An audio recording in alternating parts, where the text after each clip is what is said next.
इसको इन्हांस किया जाए और फिर और भी रीनेगोशिएट किया जाए। लेकिन ये किसी एक हुकूमत को मुर्दे इल्ज़ाम ठहराना जो है, मैं फिर कहूँगा कि अनएथिकल है। मैं कुछ सख्त लफ्ज़ नहीं इस्तेमाल करना चाहता।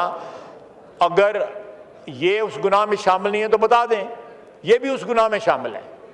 और यहाँ पे मैं इस हाउस की तकद्दस के को मद्देनज़र रख के बात कहूँगा कि यहाँ पे खुसूसन बजट के दिनों में, आगे पीछे भी, और बजट के दिनों में जब हम खड़े होके अगर मैं कोई ऐसी बात करूँ जो हमारे दौरे हुकूमत में हुई हो और फिर मैं आज जो है उसके ऊपर लेक्चर जो है एथिकली और अदरवाइज़ जो है देना शुरू कर दूँ, तो मेरा ख्याल है ये थोड़ी सी शर्म या का मुकाम होता है कि जब हुकूमत में हम थे, हमने खुद गलतियाँ की हुई हैं, और फिर जब कोई और हुकूमत में आता है तो उसी गलतियों के को जो है या तो करेक्ट कर लें और या जो है फिर वो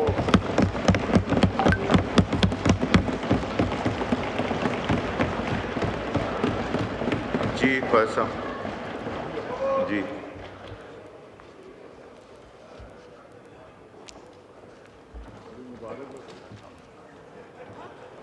जी पैसा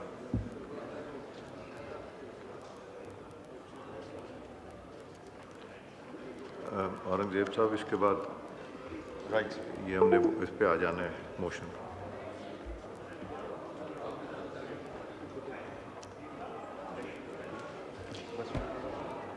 मैं जनाब स्पीकर ये पॉइंट स्ट्रेस करना चाहता हूँ। मैं ये पॉइंट स्ट्रेस करना चाहता था और फिर मैं एक दफ़ा प्राइम मिनिस्टर साहब तशरीफ़ लेके आए हैं, मैं फिर ये कहूँगा कि ये बड़ा ऑगस्ट हाउस है। अल्लाह ताला ने हमें बड़ी इज़्ज़त और तकरीम से नवाजा हुआ है। हमें किसी भी हुकूमत को, पीपल्स पार्टी को क्रिटिसाइज करते हुए या PMLN को या PTI को क्रिटिसाइज करते हुए ये याद रखना चाहिए कि हम खुद भी तो नहीं उस गुनाह में मुलव्वस रहे। यानी ये जिस तरह पंजाबी में कहते हैं नहाते धोते नहीं है, ये भी 3-4 साल हुकूमत में रहे हैं। जो इन्होंने किया हुआ है वो भी सारी कौम को पता है। आप ये एग्जाम्पल ले लें, प्राइम मिनिस्टर साहब अंदर दाखिल हुए हैं, वो सीधा इनकी सीट्स पे गए।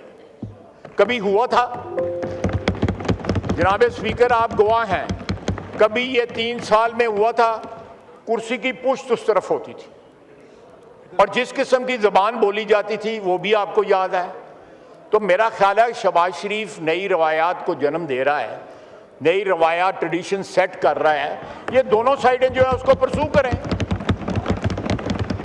उसने ना सिर्फ इस हाउस में जो है नई रवायात को जन्म दिया है, पाकिस्तान में शहबाज शरीफ ने और फील्ड मार्शल आसिम मुनीर ने जो पाकिस्तान की इज्जत को 4 चांद लगाए हैं, जॉइंटली सारे का सारा जो है हाउस उसको एक्नॉलेज करे।